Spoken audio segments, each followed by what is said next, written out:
Ready, Joe?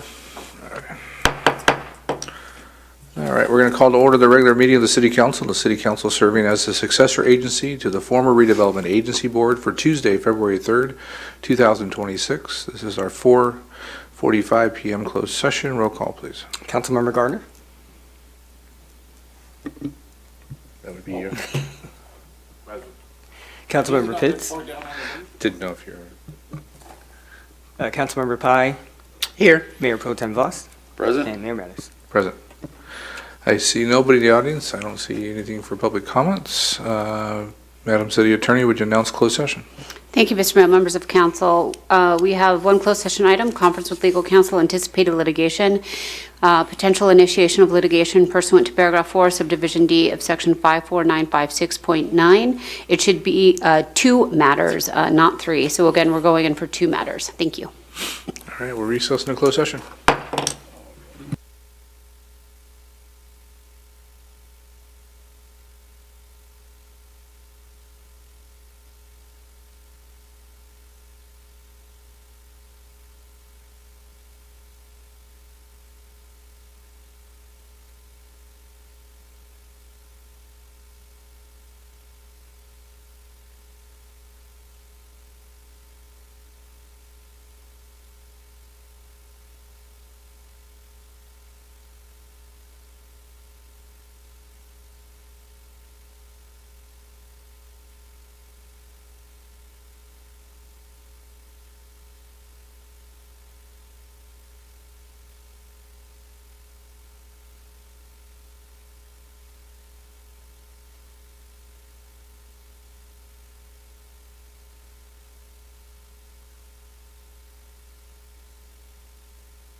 Hey, Gene. Gene.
Gary Gardner to the dais. Gary Gardner to the dais.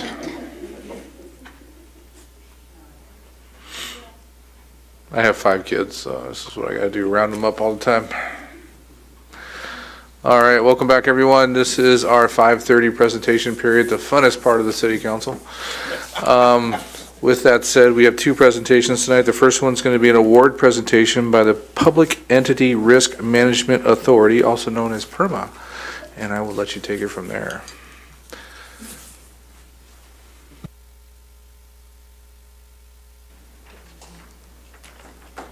Good evening. I'm Beth Lyons. I'm the Executive Director for PERMA, which is the Public Entity Risk Management Authority. PERMA is a self-insurance pool of which the city is a member, along with 31 other cities and special districts in the state. All of these member agencies pool their money together to help pay for claims. They also pay for training and risk management and try to ensure that the places and communities that they serve are as safe as possible. I'm here tonight to present a Law Enforcement Risk Management Award to the city. The award includes a $2,500 grant to support the police department's ongoing risk management efforts. The city of Desert Hot Springs, under Chief Shaw's leadership, was the first PERMA member and one of the first agencies within the state to implement Benchmark's First Sign solution. First Sign addresses key law enforcement risk management challenges through an evidence-based and proactive approach. First Sign has helped the city move beyond traditional reactive risk management to predictive intervention. Chief Shaw embraced the coaching philosophy that comes along with First Sign and has approached things with a positive approach to employee development and alignment.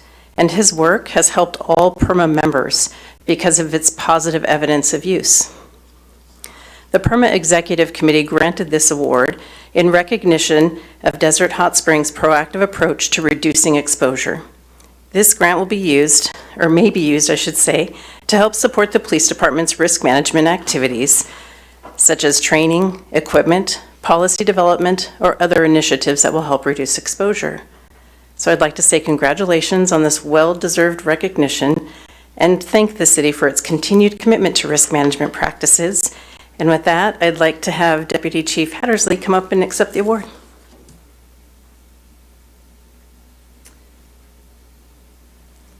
just got my fingerprints on it, but congratulations.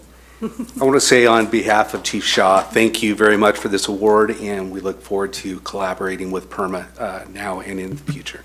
Thank you. Picture. While they're taking pictures, I'm going to come down there with our city clerk, and we're going to present the next. That's a pretty award.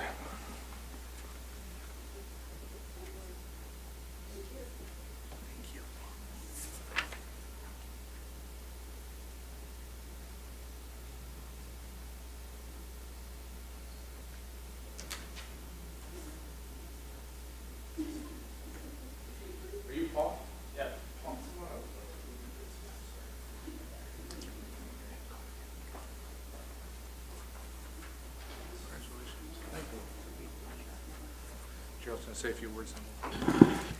Good evening, everyone. So each year we host our annual photo contest celebrating the beauty, character, and spirit of our community. This year we received 20 entries across 3 categories, each one showcasing a unique perspective of what makes our city special. After careful review, our city council selected this year's winner, Super Bloom by Paul Atwell, captured on Long Canyon and also displayed up on the screens. This stunning image perfectly reflects the natural beauty that surrounds us and reminds us why we are so proud to call Desert Hot Springs home. The winning photo will be featured on a billboard located at Palm and Dillon throughout the month of February. So please join me in congratulating Paul Atwell on being our 2025 photo contest winner. Congratulations, and we'd like to present to you also with this certificate.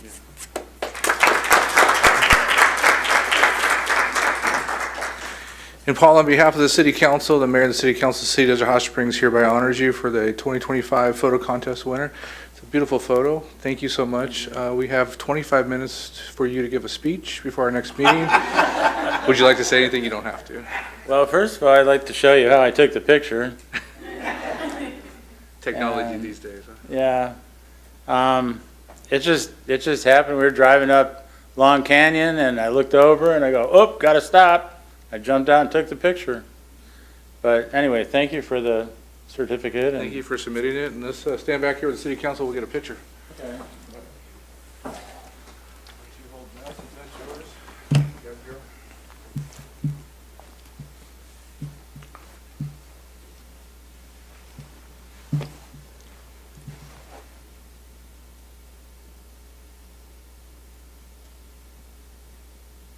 All right. I also have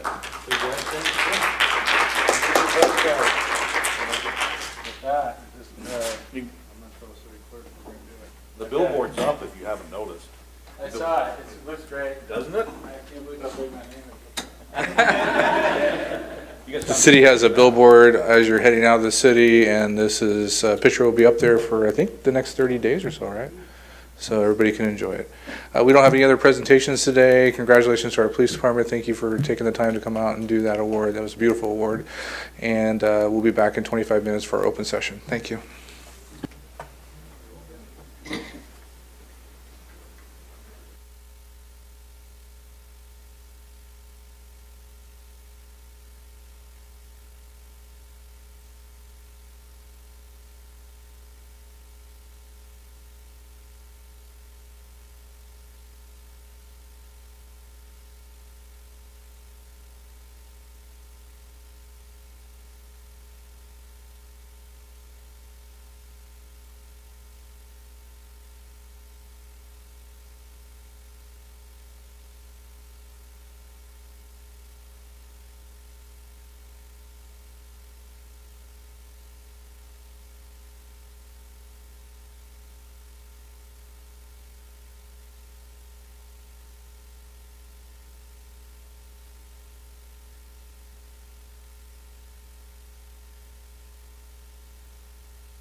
that.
You ready, Joe? All right, good evening, everyone. We're going to call this meeting to order. This is the regular meeting of the City Council, and the City Council serving as a successor agency to the former Redevelopment Agency Board. This is Tuesday, February 3rd, 2026. This is our 6 p.m. regular session. Roll call, please. Councilmember Gardner. Present. Councilmember Pitts. Present. Councilmember Pai. Present. Mayor Pro Tem Voss. Present. And Mayor Mattis. Present. Our invocation tonight, and Mark, I did not know this about you, but you're one of those fancy guys that go by your middle name.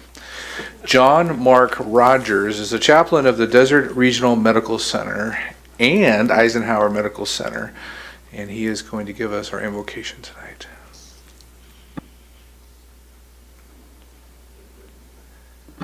Turn that off.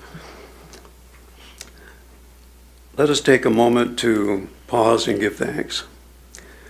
We give thanks for the city of Desert Hot Springs, its people, its resilience, and its shared commitment to community. We are grateful for the opportunity to come together in service, guided by integrity, wisdom, and respect for one another. Tonight we offer special gratitude for our police officers and firefighters. We thank them for their courage, their dedication, and their willingness to stand on the front lines to protect life and property. We honor the sacrifices they and their families make each day, often unseen, always deeply felt. May they be granted continued strength, safety, sound judgment, and the support of a community that appreciates their service. We ask for guidance for this council and all who serve. May decisions be made thoughtfully, compassionately, and with the best interest of all residents in mind. May this meeting be marked by cooperation, civility, and shared vision for a safe and thriving Desert Hot Springs, and with gratitude for all who serve and all who call on this city home, we move forward together. Amen. Thank you, Mark. Can you please rise, and Mr. Pitts, would you lead us in the Pledge of Allegiance?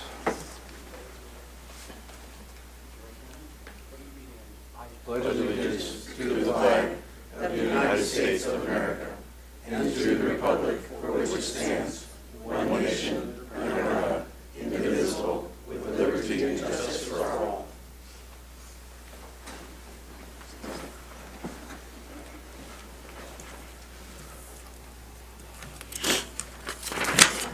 All right. Madam City Attorney, would you report on closed session? Thank you, Mr. Mayor, members of council. We have no reportable action. Next, at this time, the City Council may amend the order of the agenda, approve the consent calendar, remove items from the consent calendar for separate discussion. Is there anyone that would like to remove any items from the consent calendar? I have items 5 through 9. Don't see anybody wanting to remove. Is there anybody in the audience that would like to speak on items 5 through 9 before the City Council possibly approves them? I see nobody coming forth. I will entertain a motion to approve the agenda and the consent calendar. Second. Wait for it to come up on the screen. Please vote.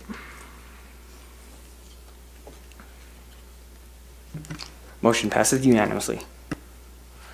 All right, next is the public comment. This is the time if you are here to speak in public comments on items not on the agenda. If you're here for an agenda item, you'll wait till that item to speak on that. If you haven't already filled out a blue card, you may do so. At this time, pursuant to the Brown Act, any person may comment on matters of general interest within the subject matter jurisdiction of the City Council not listed on the agenda. Under the Brown Act, the City Council shall not take action on or discuss matters raised during the public comment portion of the agenda that are not listed on the agenda. Comments are limited. Speakers will not yield their time. All comments are to be directed to the City Council and shall be devoid of any personal attacks. Members of the public are expected to maintain a professional, courteous decorum during public comments. Our first comment is going to be given by Marilyn. And Marilyn, you're going to have to give me your last name because... Hannon. Hanny. Thank you Hannon. very much. First thing I have to ask is, does everyone here know about ICE and immigration in the city? About 2 weeks ago, they were over what has now been affectionately known as Brownsville. and that was Riverside County Sheriff's that was flying over.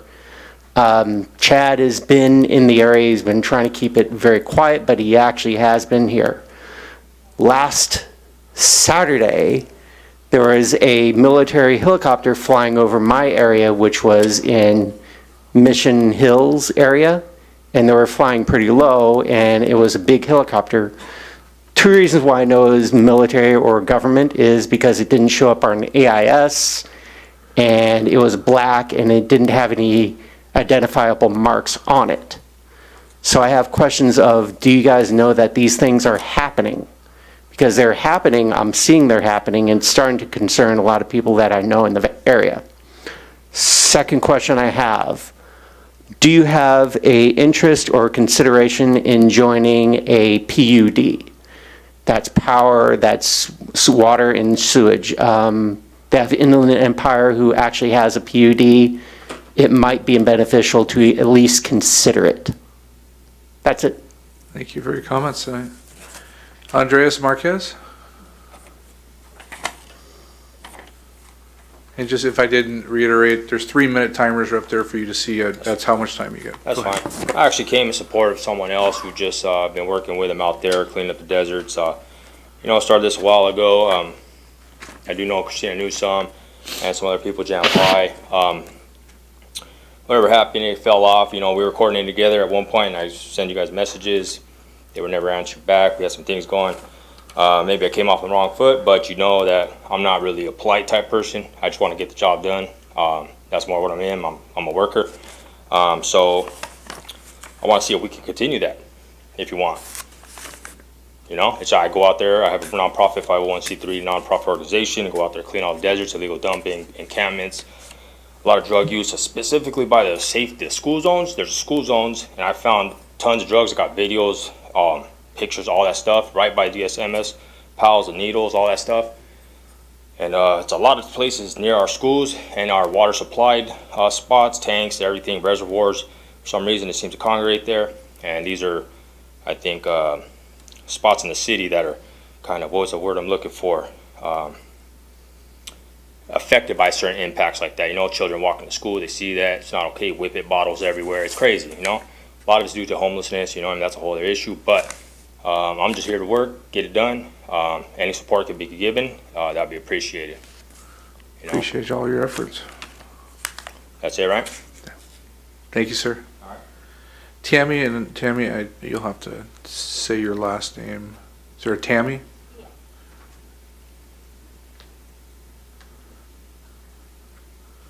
What is your last name? It's Golki. Say it one more. Golki. Golki, thank you very much. I'm here with Andy. My name is Tammy. And I'm one going out there and I'm picking up the unsightly trash that's left from the homeless encampments. And I know that the city asked them to leave, but they didn't, you guys didn't supply them with any way to get rid of all their stuff. So Andy's out there, he's a hardworking man. He pays for his own trash bags. He pays for his own dump fees. He pays for everything. It's one guy. And I saw his post and I had to join his efforts to clean up the desert because I've lived in the Coachella Valley for my entire life. And I just want to know whose responsibility is it? Should that land on a citizen's responsibility to pick up all that stuff that the city asked the people to leave? I mean, it shouldn't.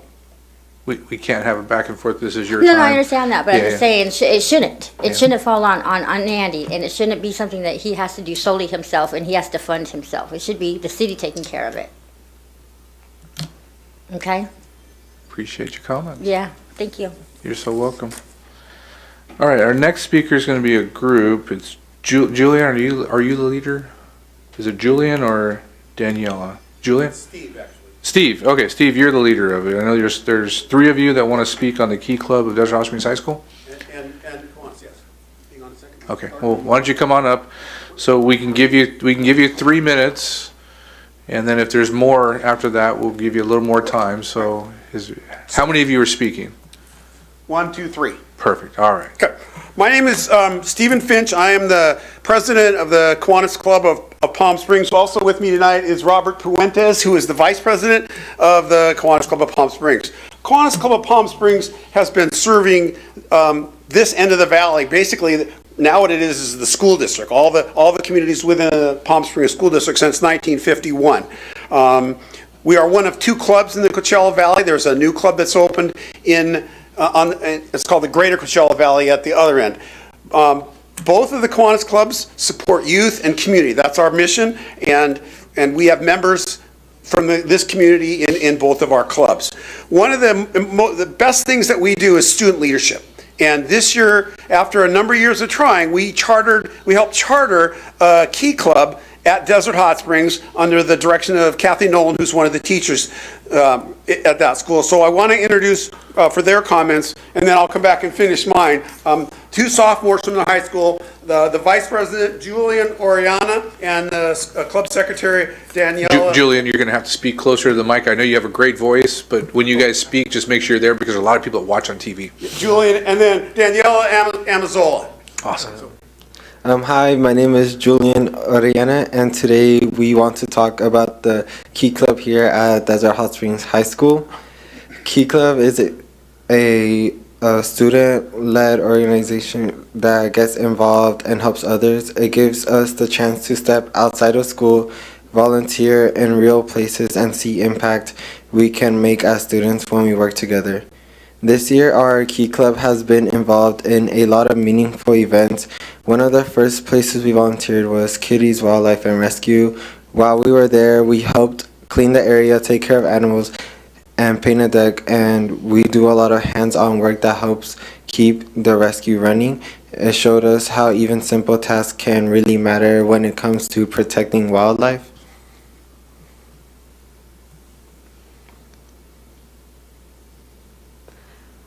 We also volunteered at Esperanza Sanctuary, where the focus was in animal care and sustainability. We helped with things like caring for animals and learning about composting and how to be more environmentally responsible.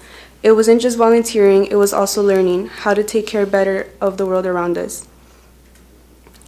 Beyond animal care, we also helped our community in other ways. We volunteered at the Senior Center, where we got to give back to the older members of our community who have given so much themselves. We've also participated in fundraisers and toy drives, including the Palm Springs High School Toy Drive and the Club de Mujeres Toy Drive, help bringing joy to kids and families during the holidays.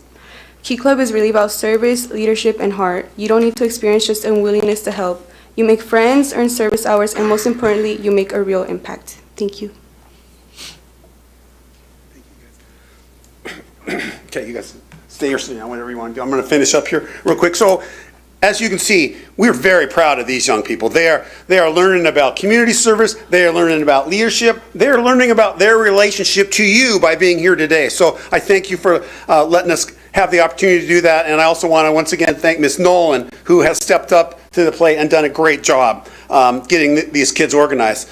The Kiwanis Club of Palm Springs supports a baseball clinic. It's our major fundraiser each year that we do, and through sponsorships, we are able to provide college and post-high school scholarships to high school kids in all 4 of our high schools. We work with Denise Abril from the Little League in Desert Hot Springs, and I just have to tell you that it is the strongest Little League program and the most well-supported Little League program, baseball program, that we have in this valley. And I know that you as the City Council support that financially, and I want to commend you for that and thank you and ask you to keep doing it because it is making a difference. Robert will give the clerk our flyers about the 12th annual Tony Lopes Baseball Clinic, which is going to be held on March 7th at Rancho Mirage High School. We rotate around, so folks, next year in 2027, it'll be here in Desert Hot Springs. And again, money from that will allow us to give scholarships to Key Club kids as they graduate.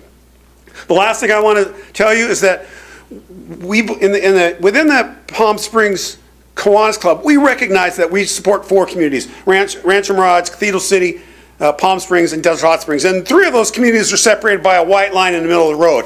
And you are out here with a desert and mileage between you. And we want to support the idea of creating a separate and independent Kiwanis Club here. Working with the Coachella Valley Club and with some of the new members, it's our intent to start a satellite club which will be connected to the Palm Springs Club, but ultimately, once we reach 15 members, we want to sponsor and support a key club to support these kids and all the great work that you guys are doing as a city and as citizens in Desert Hot Springs. So thank you for the opportunity to talk to you today about this. Thank you for listening to our students, and just wanted to once again tell you how proud I am. Let's give them a hand. Yeah, thank you. Good job, you guys. Thank you for what you're doing. Thank you so much. Ma'am, you just handed in the card there. I'm having a hard time reading your name, but come on up. What's your first name? Evangelina. Evangelina, thank you. Hi. Hi.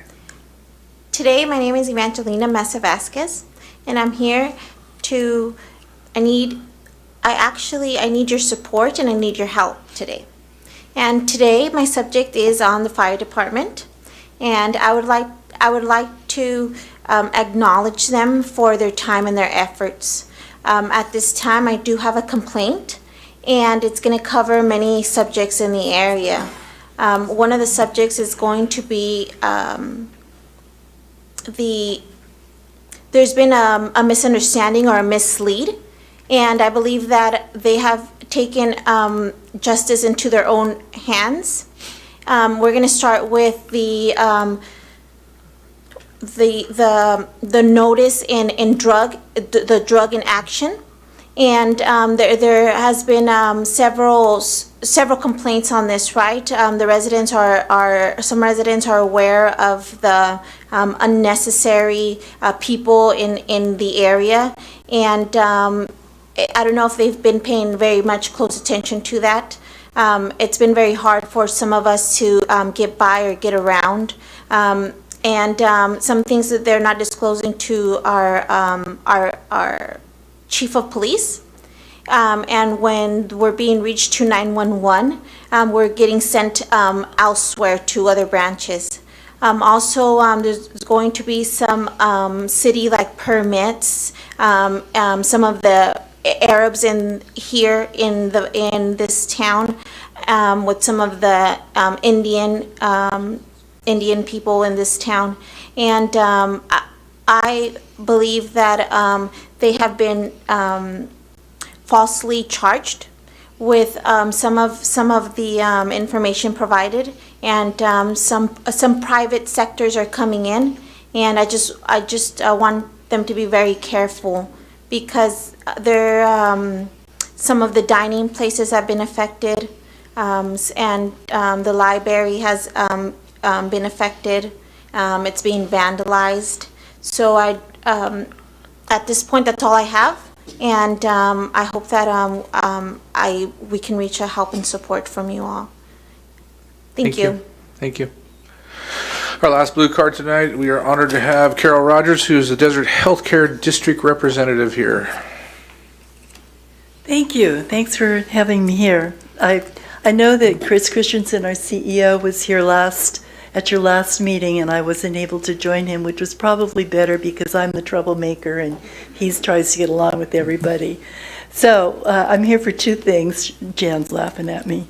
One of them is, I know he brought up the community listening sessions, and I have a flyer here that I'm happy to hand out to other people, but it's this Saturday, and it's so important that we hear from the community.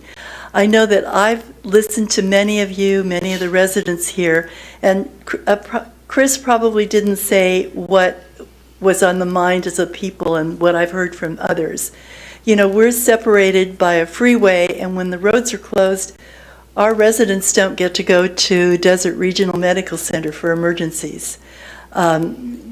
We need to have a freestanding emergency room or program here, although there's legislation pending right now in Sacramento to enable it, but there are models that we can have and to set that up. And let me step back a minute. I don't know if all of you know that the Desert Regional Desert Healthcare District, because of the passage of Measure AA, was given, we're going to receive $100 million at the end of this year for this planning session that we're looking at right now, plus $10 million a year for the next 10 years. So this isn't just a 5-year plan. This is a lookout for 30 years down the road, which may cover the needs of the community. So we're talking about the things that I've heard so far, but I'm very open to hearing others. We need a freestanding emergency room. We need improved urgent care in this area. We need more primary and specialty care services, especially OB and GYN and physicians, and pediatrics. So those are the kinds of services that I've heard that we need. But I also want to hear from the community, and I'm hoping that many of you will turn up. We're going to have complimentary food and refreshments, a $200 drawing for somebody that shows up, plus Spanish and ASL interpretation. So that'll be this Saturday from 9 to 11 at the Health and Wellness Center on Coachella Drive. So I'm hoping to hear all of you. You know, you have my vote. There are 6 others on the district board. Those are the ones that we have to convince to help us formulate the needs of Desert Hot Springs going forward for health care. Thank you, Carol. Last call for any public comments not listed on the items on the agenda tonight. All right, we're going to move forward to the city manager's report. Our deputy city manager, Mr. Horace. And actually, I'm going to pass it on to Christine and use some more deputy city manager. Good evening, Mayor and City Council. Since our last City Council meeting, Animal Care and Control has assisted with 10 animals finding new homes and placed an additional 7 with rescue partners. Great progress towards improving our overall outcomes. We also hosted 2 community adoption events, one at Indio Tap House and another during the city's Desert Nights on the Boulevard event, which was especially excited. It marked Animal Control's first time participating, and it paid off with a dog adoption right on the spot. With us tonight is one of our current adoptable all-stars, Brownie. Brownie's a sweet, loving male terrier with a big personality packed into a little body. He's affectionate, people-oriented, and always ready to charm anyone who walks by his kennel. We're excited to keep building momentum through events, partnerships, and dogs like Brownie who make adoptions an easy yes. To adopt Brownie or another dog in our care, please contact City Hall directly. Mr. Duffel, Thank you. did you want to take Brownie home with you? Just took one home. Ah, darn it. Mr. Rogers, need a dog? No? No, I tried. I did my best. Sorry. Any other reports? That's it? All right. All right, we're going to move to mayor and council member comments. I'll start with Ms. Pye. Okay, I'll try and make it short. On the 21st, I attended Do the Right Thing, and we had Ruby Payo from Edward L. Winslow Education Center, and she's in the 12th grade. Ruby has been doing the right thing all semesters. I have watched as Ruby responds in peace and with love to others' negativity. Ruby has had her challenges in the past. She told me I could tell you she has fought and been violent in school previously, as that's what was molded. She was also the victim of bullying. Today, Ruby responds in a positive way to those who spread hate. She writes about spreading peace and love in her poetry journals and stories. Ruby is an authentic soul and not afraid to be herself. She speaks up for herself, others in a non-confrontational way. She has a social justice lens in all she does, always striving for what is just and always through conversations rather than condemnation. I am proud of the growth Ruby has made in her life. Her grades have also improved, and she now earns all A's and B's. She is respectful to staff and accepts redirection in a positive way. Ruby deserves to be recognized for her wonderful spirit, her resilience, and the courage she exhibits as she continues to live in a positive way, even when negativity surrounds her. I attend all but one, Do the Right Thing. And the thing is, Desert Hot Springs always has someone up there that does the right thing, and that's why I attend. Also on the 21st, CVAC Homeless Committee had a tour of Coachella Valley Behavioral Health, and we got to tour it. I'm not going to tell you all about it, but it's a great thing. And we have referred it to SWAG for people who are homeless so that they can go there too. So I would suggest that you look at their website, or you can call them at 877-933-8905. They see children and they see adults, and they keep them separate. Even during our tour, we did not get to see anyone because it was none of our business. On the 25th, I served I served my term for 4 years. It was supposed to be 2, but for 4 years with the Regional Access Project. And it was a good thing. And I'm still with them, and the new chair is Aurora Wilson. And she begged me to be chair of the NPO-centric committee. So I thought I could get away, but it didn't happen. And on the 27th, that was my last task forward, and it was CV Giving Day. And for you young people, you should be trying to connect, what was his name? The people, Julian, I'm talking to you. Regional Access Project, you should try and go there. You can get grants there. And that can help you with the things that you are doing. I went on the SPAR tour, but I'll let you do that. I attended on the 30th Desert Valley Builders Association and their installation, and that was a good thing because all of them are interested in Desert Hot Springs, so it was good that we had a representative there. I also attended on the 31st COD Stepping Out. Last year, it was big. It was huge. And they're going to have to try and do it someplace else because it was huge. And the kids that were there, I guess you know I'm into kids. The kids that were there was this one person who won, there was 3 of them, and she was one of those that won an essay award. And she was so grateful for what COD does for her that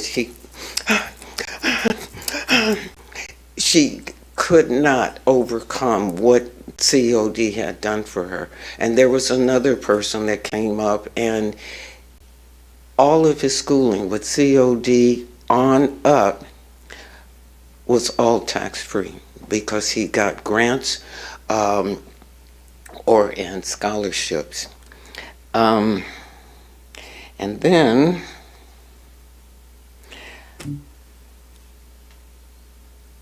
I wanted to congratulate the police officers again on your award from PERMA, and that's it.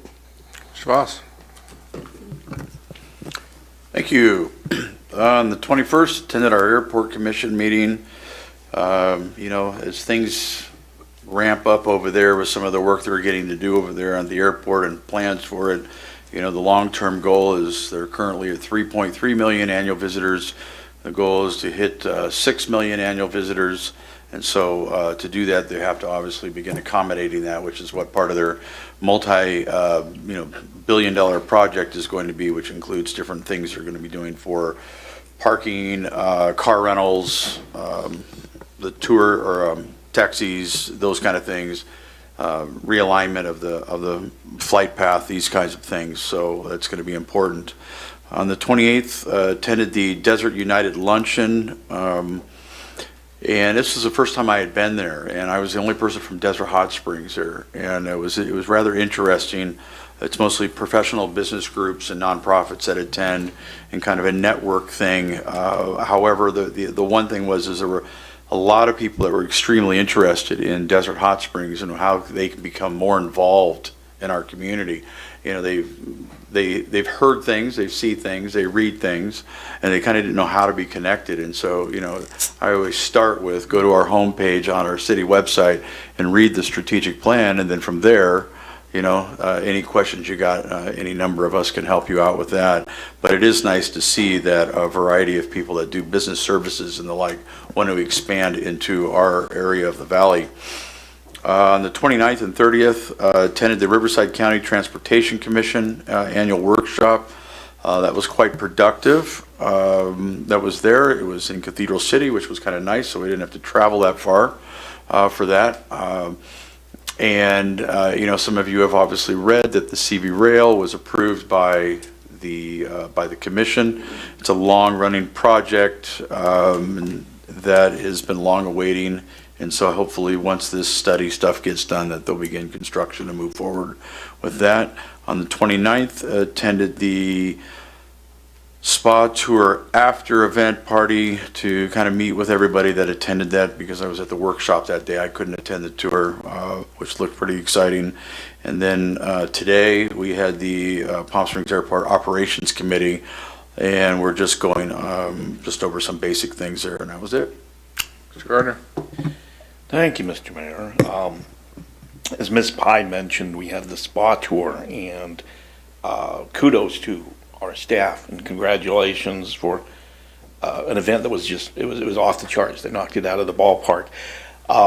Two bus loads of people, a bunch of people doing self-driving tours, visited. Each bus was supposed to visit 10 spas. I think we each visited 8 because we ran out of time and we were all exhausted. And but the after party afterwards affirmed that it's something we need to do regularly. The spa owners were ecstatic, over the hill, and so were the people. The words of mouth that that tour generated, I think, are going to pay off immensely over the next few months, and will be real great event. We haven't done it in 10 years, and I know it was a lot of work. So again, to the staff and to Race, who put it all together, great job. It was fantastic. We had a visit Greater Palm Springs board meeting. We reviewed the new strategic plan for there. A couple of exciting developments that will benefit Desert Hot Springs. First one is the Destination Stewardship Plan, which will now develop individual components for all 9 of the Valley cities and provide us with a lot of data on our tourism industry in Desert Hot Springs, as well as the region as a whole, as we keep track of trends and what's bringing people here and what they want to do and see, and as growing our tourism business is one of the key components of the city strategic plan. This will be great. And the second thing that came out of that is the economic development platform that they've just created called Live Work GPS, and it's expanding even further. The site has drop-down menus showing each city with a lot of data, demographics, makeup of the community, as well as links to all of the available commercial properties and links to zoning maps and other resources, which will help us with our economic development efforts quite a bit. And finally, on a kind of a different note, I wanted to comment. We all love our cannabis industry here. Our cannabis industry in this city has been instrumental in the revival of this city over the last few years, and since previous council, back as far as 2014, 2016, were the first to come up with allowing large-scale cannabis grows here. We're very proud of our industry here, and it's a key part of our business. And every year, we get a report card given to the city from an organization called Getting It Right from the Start. Now, sounds like a nice name, but the organization purports to grade cities on their cannabis policies and restrictions, and if they go beyond state law or minimums. And the organization has one that would want to restrict and oppose cannabis. Well, I'm very happy to announce that Desert Hot Springs got a score of 7. Top score goes to cities that prohibit or restrict cannabis. They tend to be up in the 60s. The only other city in Riverside County to score lower than DHS was Temecula with a 3. So while one generally doesn't like to see low scores unless you're playing golf, you know, I think our low score is something we need to crow about, be proud of, show that our community has a thriving cannabis industry and our residents here appreciate it, and maybe we should consider how low we can go next year. That's all I got. Mr. Pitts. All right, mine will be brief. Good evening, Mr. Mayor and City Council members. This is my City Council update for February 3rd, 2026. On January 27th, I attended the Palm Springs Unified School District Committee meeting via Zoom. School traffic safety was a primary focus of discussion, along with brainstorming ways to better provide public safety services for our children and the general public throughout the city. On January 28th, I attended the Sunline Transportation Agency meeting. Many important topics were discussed, including reimagining Sunline rides. And this presentation took place by a consultant firm called Jarrett Walker and Associates. Sunline Transportation is well positioned to continue leading the way in innovative regional mobility, connecting the Coachella Valley city to city with forward-thinking concepts such as elevated rail, including monorail travel. Thank you, Mr. Mayor. That concludes my update. I don't have a lot today, but I just wanted to invite the community out at Cholla and Hacienda.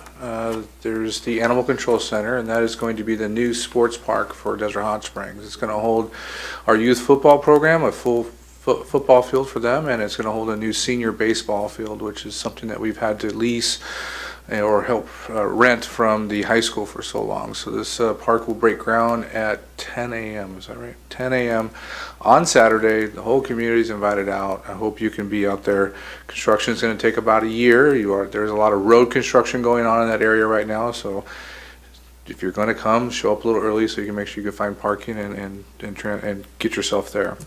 And then I just wanted to give a shout out to our staff and everyone that participated in the spa tour. When I became mayor in 2016, the spa tour, that was the last year it happened, and they wanted to go on hiatus for a little bit and reorganize. And unfortunately, when we tried to revive it, COVID hit, and obviously everybody knows the story of that. And it took us a long time to get back to what the spa tour is about.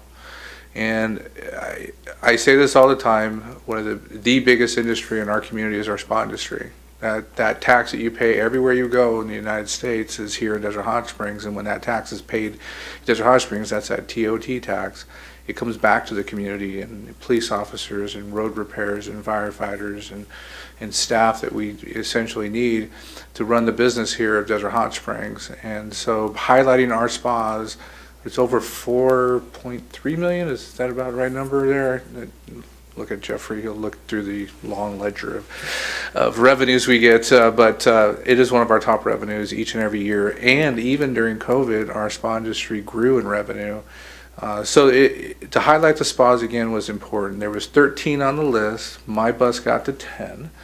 And we were able to highlight some of the most beautiful spas. And for those of you out there, you could buy a ticket next year for the VIP or take the self-guided. It's a little less expensive, and you can get into some of these spas that you might not ever get into in a normal day of life, like Two Bunch Palms and some of the other ones, and see what these world-renowned waters are all about in the history. So I hope you come out next year. I'm planning to make sure we push as hard as we can to make sure we have this event again, because it was successful, and it will only be more successful each and every year. So thank you to everyone that participated.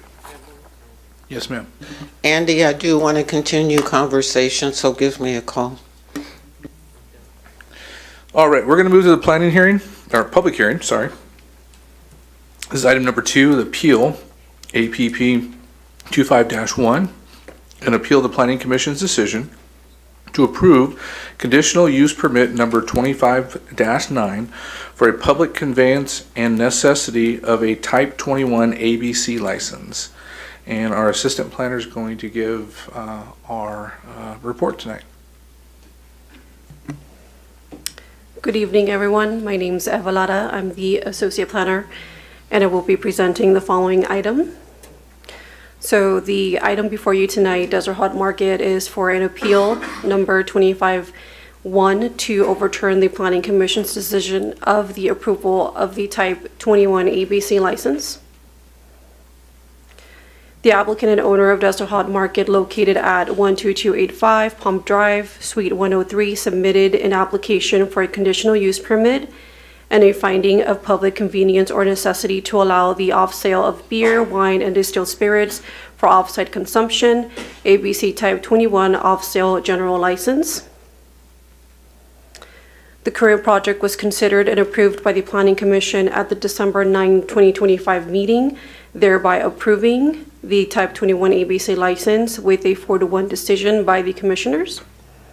On December 11, 2025, an appeal was filed by Atwell Greer seeking to overturn the Planning Commission's decision. The basis of the appeal sets forth concerns of overconcentration of similar uses in the surrounding area. The project sits at the southwest corner of Palm Drive and Buena Vista Avenue. It's designated mixed-use corridor, which allows for retail uses by right, such as a convenience store. And a Type 21 ABC license is subject to approval by the Planning Commission. Currently, the applicant operates Desert Hot Market, a 3,060 square foot convenience store with a Type 20 ABC license for the off-sale of beer and wine. The business serves the surrounding community as a small retail establishment offering a variety of convenience goods. On October 14, 2025, the applicant, Graciela Green, on behalf of Mr. Singh, submitted a conditional use permit application for a finding of public convenience or necessity to allow the off-sale of beer, wine, and distilled spirits for off-site consumption of an ABC Type 21 off-sale general license. As part of this proposal, the applicant intends to surrender the existing Type 20 ABC license upon approval of the Type 21. The project site is located within Census Tract number 0445.07, which is authorized for 4 off-sale licenses. That's for Types 20 and 21.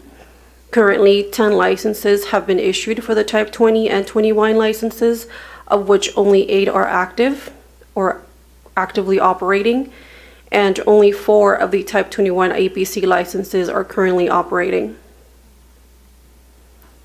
In California, despite an overconcentration of alcoholic licenses, a city or county may authorize a new ABC license by issuing a letter of public convenience or necessity.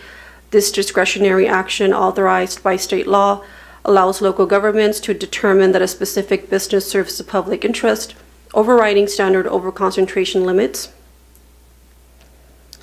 Before you are the surrounding land uses. Staff has reviewed and determined that no religious institutions, schools, or public parks are located within a 500-foot radius of the convenience store per section 17.12.190A.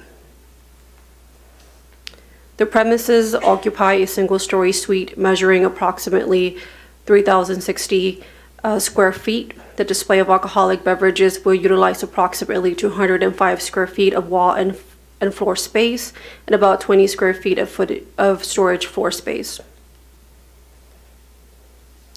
In accordance with the provisions of the California Environmental Quality Act, this project is categorically exempt from environmental review pursuant to section number 15301, class number 1 for existing facilities of the California Environmental Quality Act.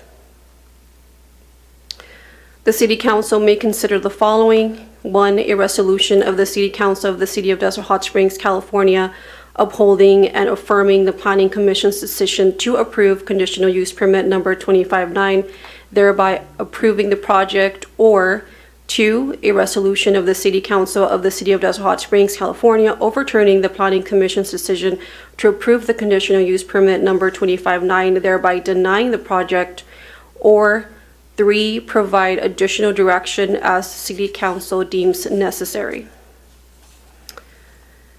Since the posting of the agenda, the city has received comment letters and they have been provided to the City Council.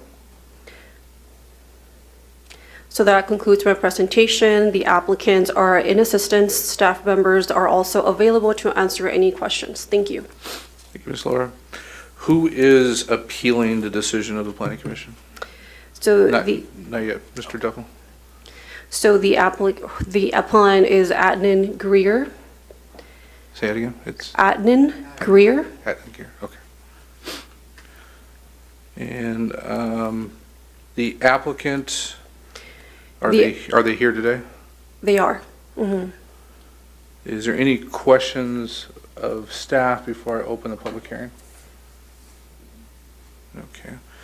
I'm going to open the public hearing and we'll take any testimony from the applicant. Who is the applicant? You can just raise your hand. You don't have to give template. That, yes. Who would be the applicant in this situation? In this situation would be the appellant. So we would go ahead and take the appellant first, and then anybody opposing technically the project, and then the flip side. All right, Mr. Duffel, how are you attached to the appellant? Good evening, Mr. Mayor and members of the City Council. My name is Richard Duffel, and I am speaking this evening on behalf of the appellant, Mr. Adnan Greer, who has formally requested the City Council overturn the Planning Commission's approval of Conditional Use Permit 25-9 for a Type 21 ABC license at 12285 Palm Drive. This appeal is not directed at the applicant personally, nor is this an opposition to the continued operation of the business. The market already operates with a Type 20 license, allowing beer and wine sales.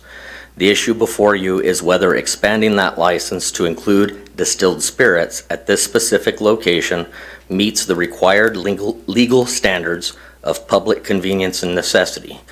We respectfully submit it does not.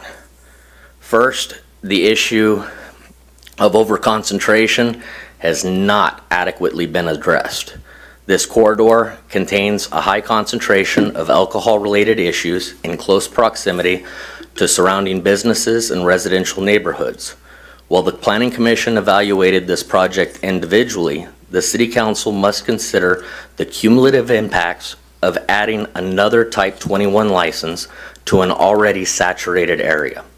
A Type 21 license allows the sales of hard alcohol and carries different and greater secondary impacts than a beer and wine license. Granting an additional Type 21 license in this area undermines the intent of requiring a finding of public convenience or necessity under both ABC law and local zoning regulations. Second, the findings incorrectly conclude that there is no increase in intensity of use. The staff report asserts that the Type 21 license does not increase intensity because alcohol is already sold on site. Respectfully, that conclusion is flawed. Intensity is not measured solely by building size or parking and demand. Expanding from beer and wine to distilled spirits changes the nature of the use, the customer base, and the potential impacts of the surrounding area. If this were not a material change, Type 21 licenses would not be subject to heightened review. This is a substantive operational change, not a continuation of existing conditions. Third, the record demonstrates business convenience, not public necessity. The justification for approval relies heavily on the idea that denial would place the applicant at a competitive disadvantage. However, economic competition is not the legal standard. The standard is whether the public would be underserved without this license. There has been no showing that nearby residents or businesses lack reasonable access to distilled spirits anywhere in the city. Such access already exists. The benefit here accrues primarily to the applicant, not the broader community. In closing, denying this Type 21 license does not eliminate alcohol sales. It does not close the business, and it does not hinder lawful commerce. It simply maintains reasonable limits consistent with neighborhood compatibility, cumulative impacts, and the intent of the city's alcohol regulations. For these reasons, on behalf of the applicant, we respectfully request that the City Council overturn the Planning Commission's decision and deny conditional use permit 25-9.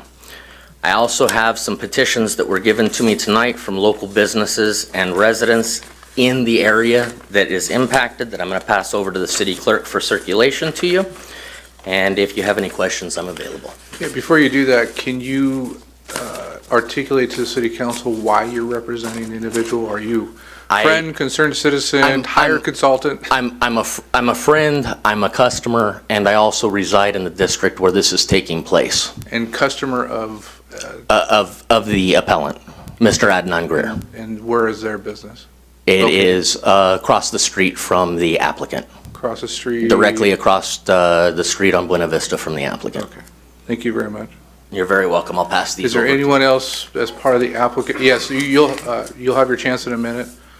Is there anyone else part of the applicant that wants to speak? Or has Mr. Duffel said everything that needs to be said by the applicant? Yes, sir. Just state your name. Good evening, everybody. My name is Deacon Corey Myers. I'm a former resident on the street of Buena Vista. Man, I lived on Buena Vista for 3 years, and I just seen all the, not just homeless, but young people traveling down the street with alcohol containers in their hands. There's already one liquor market within a rock throws of a distance on one corner, King's Liquor Store. Then you got Super Liquor Store right here, and you got Desert Hot Market right here. I don't see it being a positive impact on the community to have another Spirit Type 21 license within a football field's range of a distance. That's all I have to say. Thank you. Anyone else part of the applicant group? Okay. Come on, I'll take testimony from the public that is in favor of the appeal. Hold on, ma'am, I got this one, and then you'll be up next. Hi, my name is Cecilia, and I'm the owner of DHS Barbershop. And currently, I have 15 days that I'm not working on my shop because I just get a medical situation. But I just get the situation of this guy that is in front of me with the liquor. And when he told me the situation he's having on his business, I was like, I'll be there. Because I opened my barber shop like 2 years ago. And since I opened, I see that there's a lot of barber shops that are opened. And honestly, it's affecting a lot my business. And my barber shop was there for I guess more than 25 years. So a lot of people usually go there. So I'm working good, but since I see these situations, a lot of barbers are getting licensed for open new barbershops. I'm checking, I don't know who's the person that gives the license, but these barbershops are pretty near to my barbershop. And they're new, two, but they're more in different parts, but near me, there are two barbershops. And I don't know if my English was good. You did well. Okay. I think we understand Yeah, exactly so what I'm you're here to support because saying. Support a lot of the license. application of the appeal. And the business are pretty near. Thank you. Thank you so much. Is there anyone else, ma'am, in the back, you wanted to speak in the blue?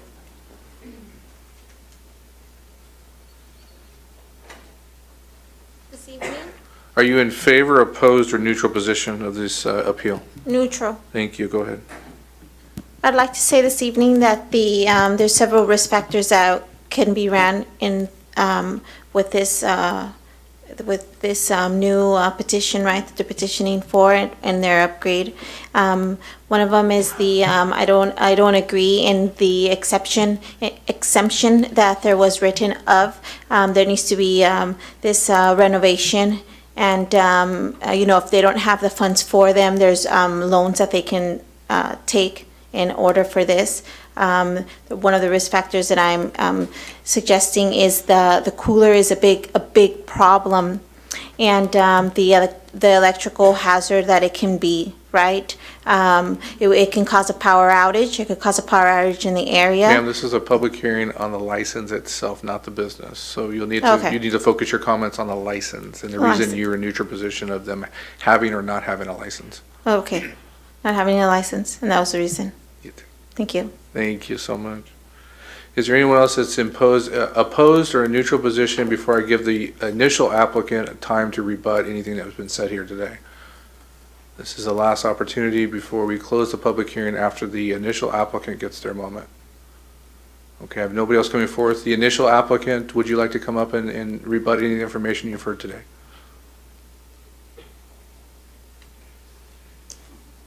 Good evening. My name is Graciela Green, and I'm representing the owner of There's a Hot Market. I understand what everybody's concern is, and I completely understand and respect that the cities have the last word in approving a new liquor license in an area that's already overconcentrated. And that's what ABC has granted the cities or the county that opportunity. That's on your plate, okay? My question is here is, this is not the first time that this liquor license on that particular store has been opposed by the same people. I worked at ABC for 10 years, and I was there when they opposed for the previous owner. But in this case, my question is, the store already has a beer and wine license, which is fine, okay, and it was fought before too. But if we add an additional alcohol license, that license right there it's gonna be transferred. The 20 is gonna leave the area. Okay, so what the ABC considers is, if this license 21 is gonna replace the 20, because the 20 is gonna go away, it's gonna be sold, it's not augmenting the number of licenses. It's not an additional license that the number of the ones that already exist within the census tract. They go by the census tract. So it's not going to be an additional license once the other license leaves the area. Also, too,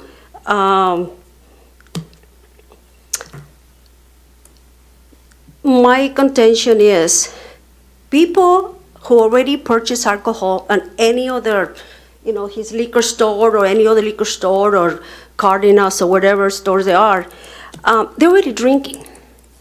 They're drinking. They're going to drink regardless if this store has a 21 or stays with the 20. They're already getting their alcohol. So it's going to be up to the public to decide what they're going to choose, where they're going to go. And one of the things is with this store, it's a market. It's a convenience market. They just don't sell alcohol. They sell all the items that people in the community need. They sell groceries, they sell laundry items, oil for the vehicles, milk, cheeses. It's a store that people can go in. And there's so many houses around that they can walk into the store. So if they decide when they go buy milk that they need a small bottle of liquor, that'll be convenience for them.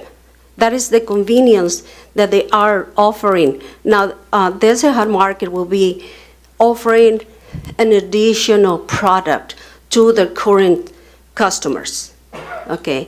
And because people are gonna drink regardless, this is more so not so much about the community or the crimes or homeless. It's a clean store. It's a clean store. It's a very nice place, very clean, and they're complying with ABC. They're complying with city laws, not having any problems with the police department. For what I'm concerned, that I haven't heard anything because the police department did not oppose the approval of the conditional use permit before. That's why it was granted.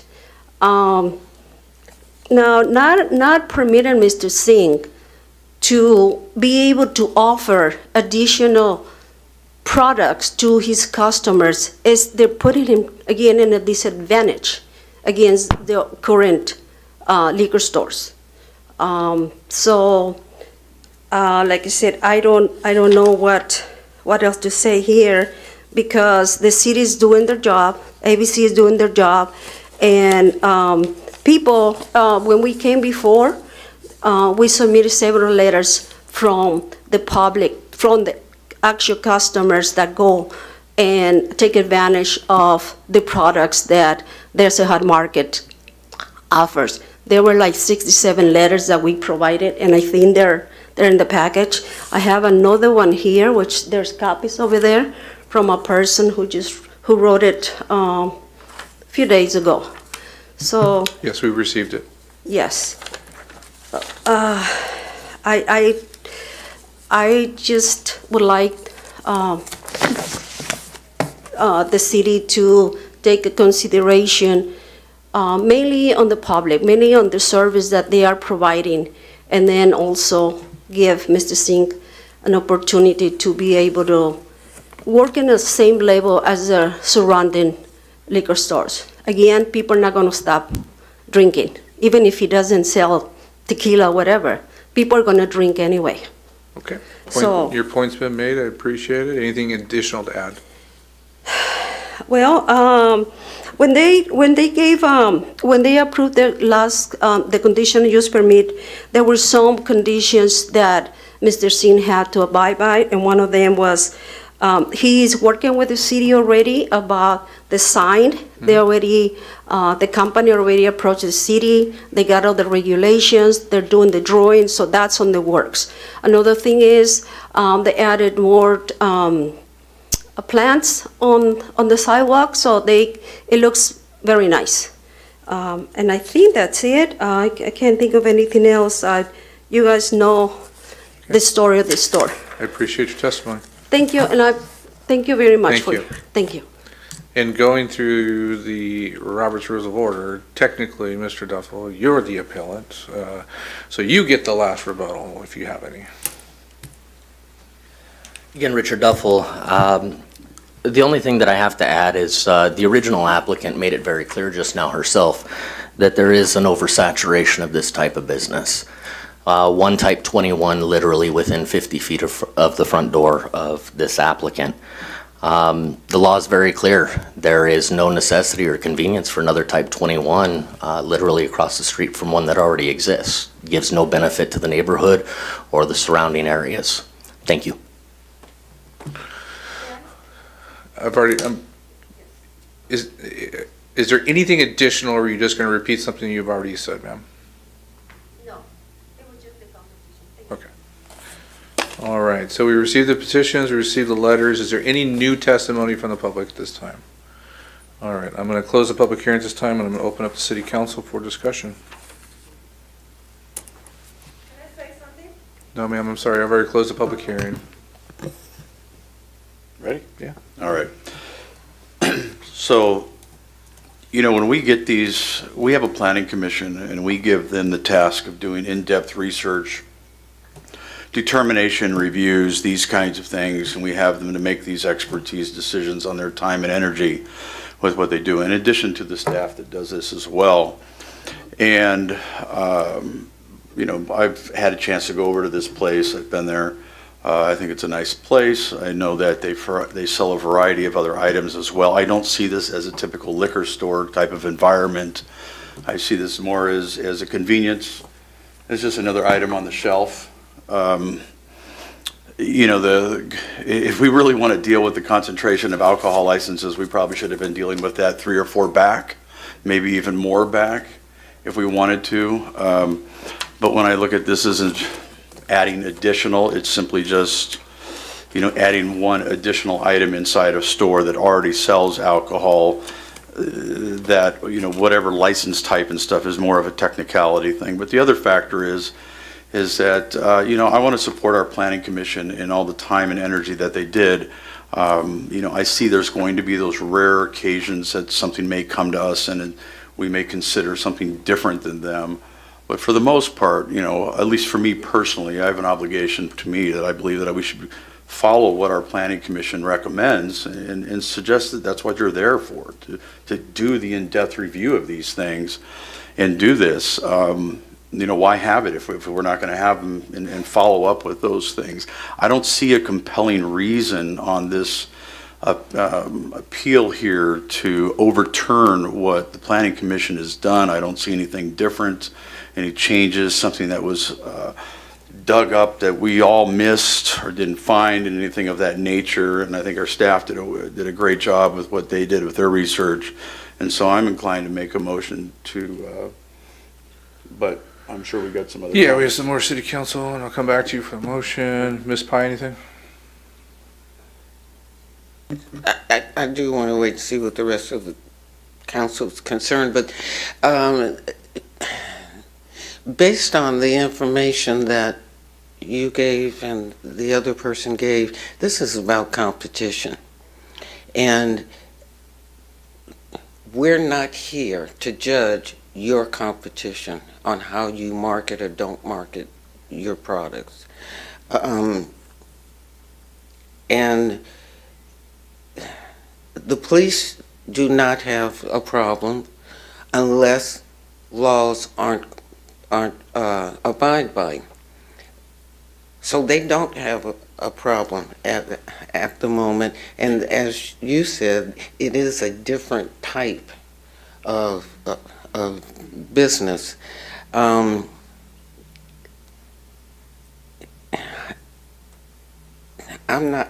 can't go with you. I'm going to support anything that the Planning Commission says. But I see it as competition. And I don't want to get into that part, because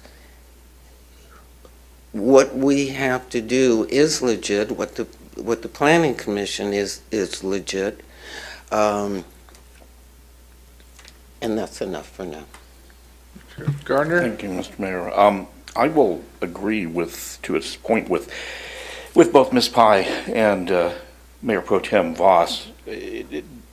I would be much more inclined to look at this a little harder if it weren't coming from a competitor trying to put another competitor out of business, is what this feels like to me. And the woman who came up and spoke about barbershops had a good point. But you know, barbershops are licensed as well, and there's a lot of barbershops, and you got to compete. And if you, not that I have hair to cut, but if you do good haircuts, you're going to do okay. And if you have good customer service at your convenience store and you offer the products that the people want, you're going to be okay. And if it hurts another barbershop because you do better haircuts than they do, that's competition, that's business. Our job here at the City Council is not to pick winners and losers in the game of commerce. Our job is to look out for the residents of Desert Hot Springs and make sure that the businesses that we do have here are abiding by the law. Ms. Pye pointed out, police don't have a concern. Our code compliance office doesn't have a concern with it. It meets all of the right tests. Our planning commission looked at it. Our staff looked at it. And I'm inclined to go along with that as well. Mr. Pitts? So I concur with what all my colleagues have said and framed that so well. As a business advocate, I support new business. So I'm excited to be able to see new businesses come into the city. But I also, like I said, concur with Mayor Pro Tem and to support the Planning Commission's decision. They looked at this. They pored over this. This is what we do. We look at the agendas. They've done some research on it and made their decision based on that. So I concur with the rest of you. I will support the Planning Commission decision on this. Yeah, my comments are, I mean, Mr. Duffel is a good friend and someone that's spent some time on the Planning Commission, and you couldn't ask for a better representative to represent your concerns. So I appreciate him and appreciate the well thought out comments. But I don't agree that it's a public health issue. I think it's a competitor issue. That's what it comes across as. And, you know, if it was more about the community and the neighborhood and people within that, I could see that. But this has been on our plate before, and I appreciate it because I've been a business owner too, and I've had to compete. And those are some of the things you do. You go out and you fight for what you think is right for your business. But I will not be overturning the Planning Commission's decision tonight. I've watched the meeting. I've watched the comments now twice from the appellant, and I just don't see a need to overturn their decision tonight. Any other comments? Entertain a motion. Mr. Voss's motion. Can you state the motion? Yep. Make a motion that we affirm the Planning Commission's decision to approve the conditional use permit number 25-9. And it's seconded by Mr. Gardner. Once on the screen, please vote. Mr. Mayor, members of the commission, just members of the council, forgive me, that would also be adopting the attached resolution, just for the record. Okay. With all the Including findings. that. So amended by Mr. Voss. The amendment, yes. All right, please vote.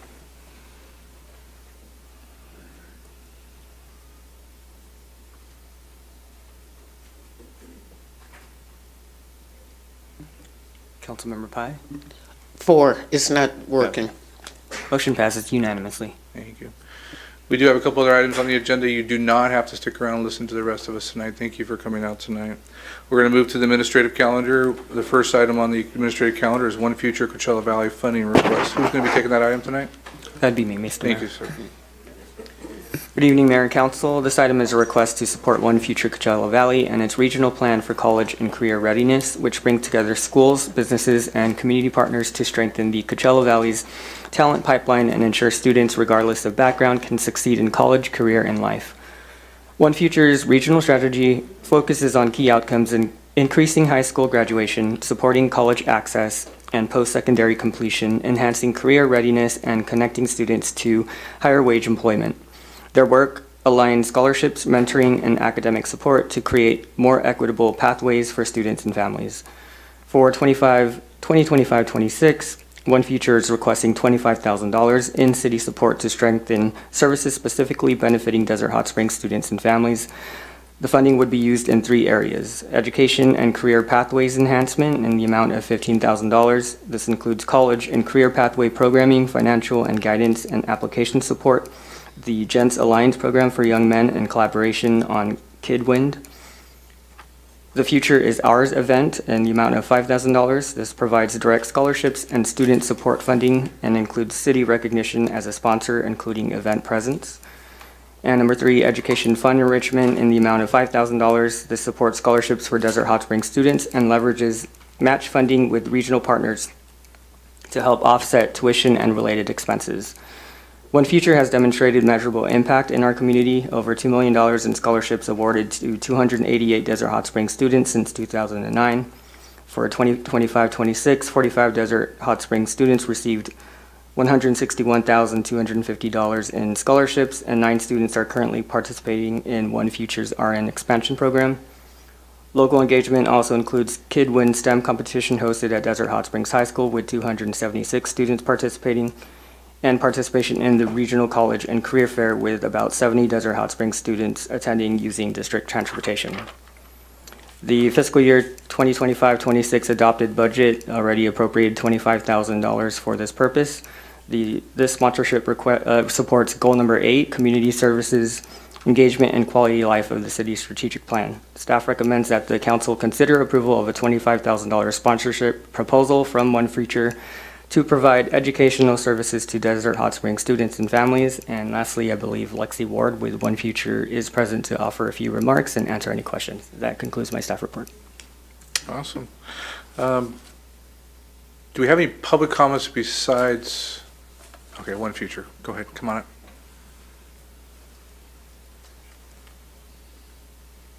Good evening, Mr. Mayor and Council. I'm actually Kim McNulty. Lexi Ward is my colleague, but just wanted to say that we sincerely appreciate the support that the city has invested in this over the years, and as was shared, we've had some really significant outcomes. An additional one that I will share is one of your recent scholars is just completing her PA master's program and will be returning to the desert this year to do her clinical site rotations with the intention of moving back to the desert to serve. So that's one example of many stories that we have of Desert Hot Springs students who are benefiting.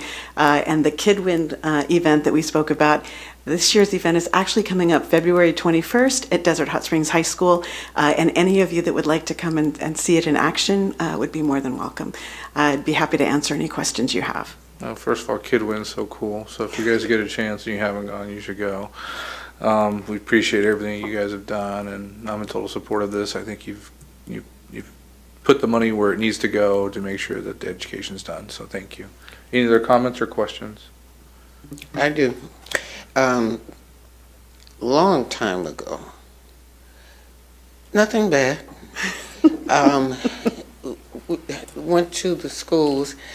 the situation was there were people that weren't attending school.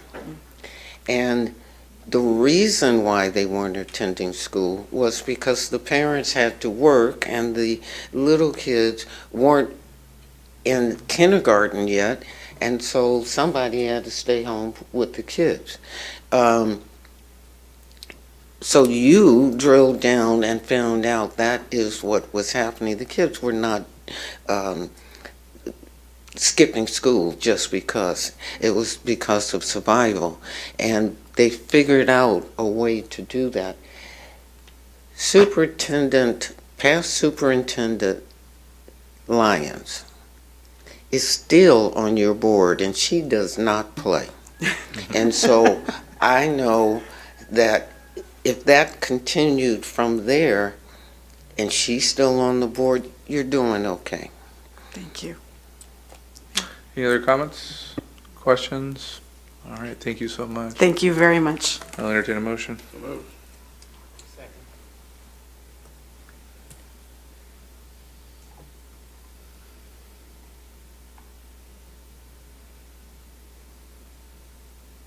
Someday the computer will catch up to us.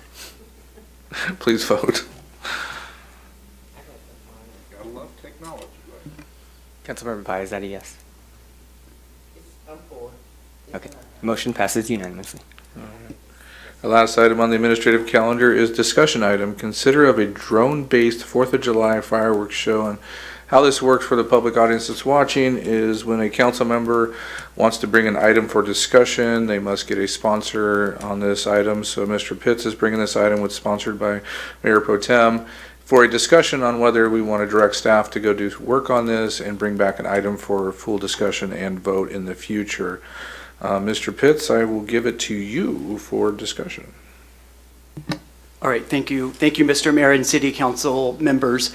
This evening, Mayor Pro Tem Voss and I will be framing a discussion before this body on why we should reimagine our current holiday fireworks displays and transition to a more community-friendly holiday drone show. So here's some background. Historically, the city has hosted a large firework display each year as part of our Independence Day celebration at our local parks. Under this proposed policy, the city's overhead fireworks display would be replaced with a visually stunning drone show. The motivation behind this proposal is centered on community well-being and environmental responsibility. So loud overhead fireworks can cause significant stress and anxiety for pets, especially our fur babies, as well as veterans who suffer from PTSD and individuals with sensory sensitivities. These impacts are very real and can be deeply distressing. In addition, fireworks negatively affect air quality and the environment by releasing heavy metals and toxic smoke, contributing to pollution and public health concerns. A drone celebration offers an innovative, forward-thinking, inclusive, and environmentally responsible alternative while still allowing our community to come together and to celebrate. Now, since I framed that, I'm going to go ahead and pass it over to Mayor Pro Tem Voss, Dirk Voss. Thank you, Councilman. So in doing some research on this, and one of the things I want to comment is that, this is not in any way intended to supplement, or I should say, replace our safe and sane fireworks that are out there. This is recognizing the fact that the safe and sane fireworks that we have out there now, there's a purpose for them. The funds they raise are there for the nonprofit organizations. And so make this clear that it isn't something to substitute that. It's not something to replace it. It's something to just focus entirely on what the city does. And that is, we have our loud firework display thing. I live, a pretty reasonable distance, and I can hear our fireworks show from my backyard, which is at least a mile plus away when I can see it from my backyard. With that, The other part is that, at some point we have some good governance, and we have a point of when do we make some of these changes? And if you asked me this question 5 years ago, 7 years ago, or whatever, I'd probably say that drones weren't quite up to where they need to be as far as this avenue. But in doing some of the research I've done, like the city of Signal Hill, Miami City, there's others, but Signal Hill was, one that I saw recently on this, is that the shows are really quite attractive, and the cost of these things is minimal, if maybe, a few $1,000s more, which in the big picture of this, to me, is a good governance aspect of it, because one, we would probably be the only city in the Coachella Valley, which means we'll probably get more people that will come out here to visit us to see this, because they're going to be like, hey, what is this? So some of those funds that we may spend on adding additional something is going to, advertise our city as, hey, this is Desert Hot Springs. So consider it almost as a marketing thing. If I'm the Desert Sun, if I'm Cindy Yukin and I'm doing some of these other articles out here in KESQ and the like, that's going to be broadcasted. It's going to also be broadcast so in Google searches and these type of things. And then there's going to be Desert Hot Springs, right? And so they're going to do more in that. So then there's the marketing aspect of that. But at some point, as counselors, we have this obligation to say, at what point, here we have many residents who are dog lovers, many residents who come to the desert because of PTSD for whatever reasons they've had. Maybe they've got some health issues regarding noises and what have you. And I think that's where, the safe and sane aren't noise items, unlike some of the ones that we get from other out-of-state fireworks and what have you. And that we try to say, what can we do to help this along? At some point we have this obligation that we should be looking at this and saying, how can we help this along and doing the right thing with that, but still providing a good quality show? And when the different shows that we researched and saw were quite commendable with what they had, and the design is just pretty amazing with what they have the option for, including where they had set up citizen volunteer committee that came up with different suggestions for these things. They had high school kids that came up with suggested designs that they came up with, or we had the Key Club, right? So the Key Club could sponsor a design and would work with them on this type of thing. And so it really was very open-ended, but it's different and it's unique. And, we always have a tendency, government has a tendency, and I worked in government for many years, so I can say this, is that we had a tendency to just fit into this box. Well, it works. Everything's fine. It's not broken. But in the meanwhile, the foundation is crumbling, and it is wrong, and it isn't working, and things are falling apart.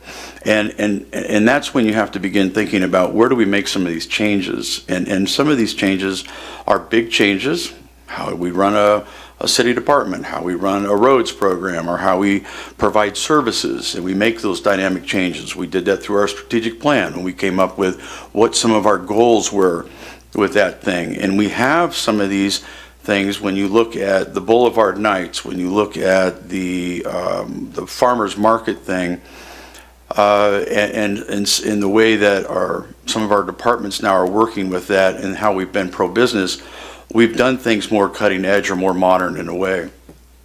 And I think that our residents would actually find this very entertaining, to be something different. Many of them are going to, typically we don't have this on the 4th. I'm not sure when the 4th is this year, or when we were thinking of having this, but it's usually a different date. From what I remembered we did, I think it was usually like a day before or after, or usually afterwards. And so the noise factor and all of that, people are kind of done with it, right? They're just done with it.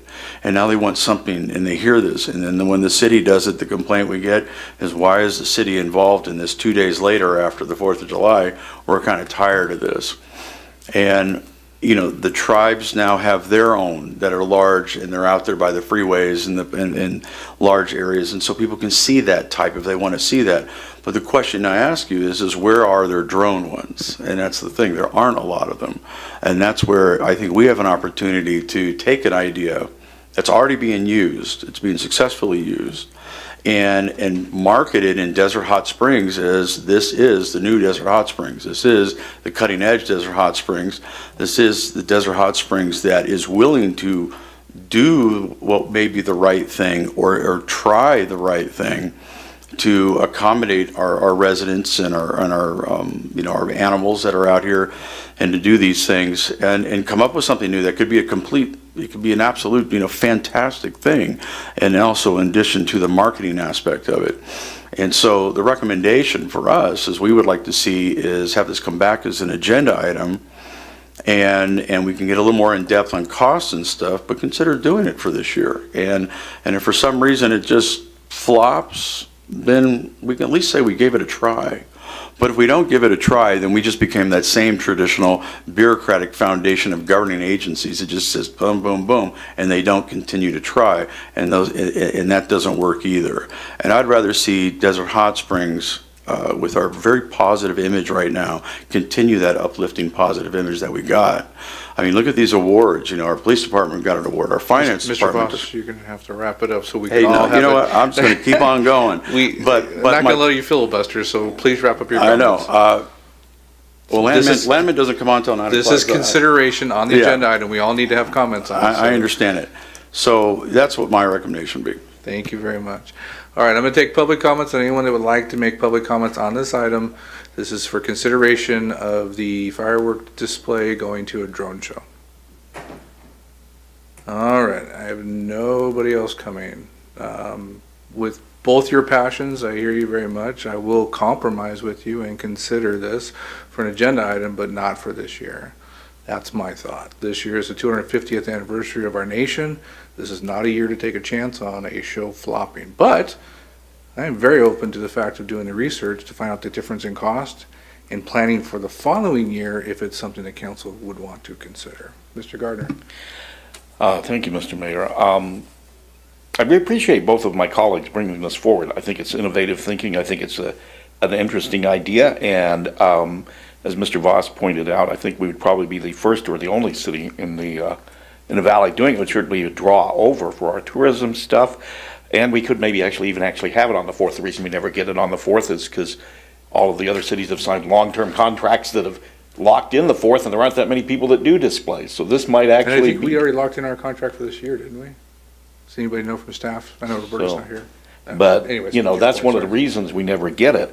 So I think it's really good, and for people that really miss fireworks, I have no doubt that we will still have the largest illegal fireworks show in the entire valley over the city, as we always do. But I can support this. I don't know if it's too soon to do it for this year or not, but it's worth bringing back and exploring, checking the cost, if the costs are comparable and or even a little bit more, and we can afford it and make it ourselves unique. I think it's worth exploring. So I would support bringing this, having the staff do some digging and bring it back to us.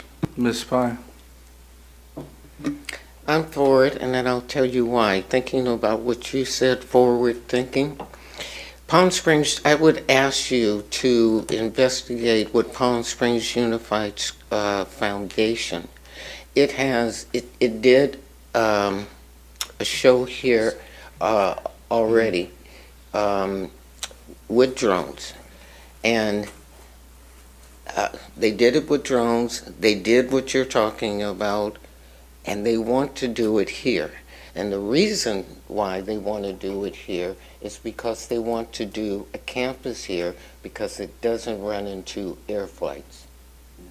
So if we, thinking ahead, if we do it here, then maybe somebody will say, yes, they'll invest in doing a campus here as well. I'm done. And to Ms. Pye's point,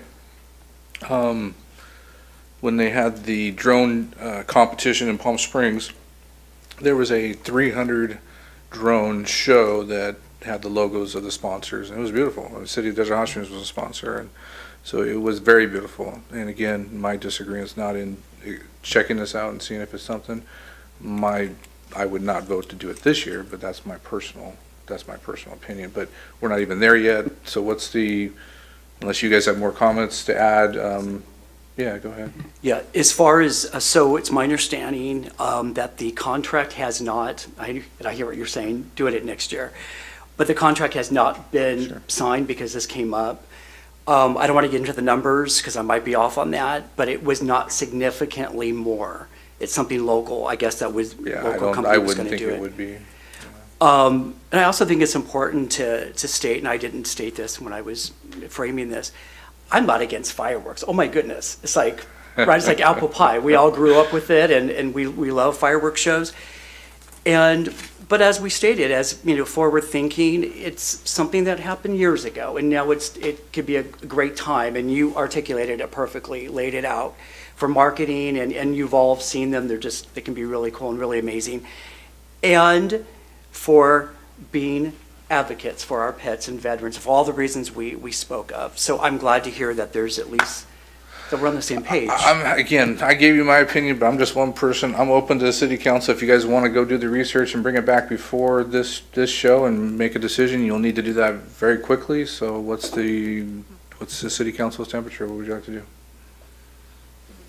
We need to vote on this to bring it forward. We need to vote on it to bring it forward, to let staff do the work and bring the item forward for final approval of when and where and if we'll do it. I'll move that we bring it forward.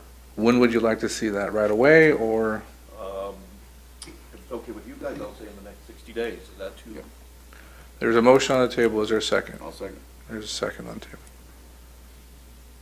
table. Any other comments? I'm going to just let everybody know I'm voting no on this for this because of this year. So my vote isn't against drones. So anyone out there is pro-drone, I'm not against drones. My comments are just no to do it this year. So I would bring it back after this event, but that's only my opinion. All right, Mr. Gardner, you moved it?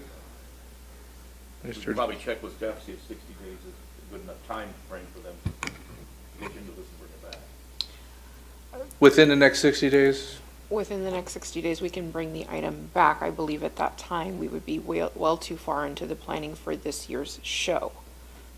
You can make that, you can make those comments when you're able to bring it back, and then the council can make a decision. Yeah, because just as a comment, the results of what you two do will tell us whether it can be done this year, period. Yeah. I'm just, again, not in and favor of as she even just taking a look at it this stated, year.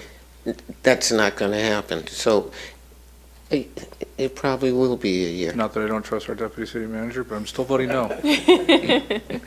Please vote.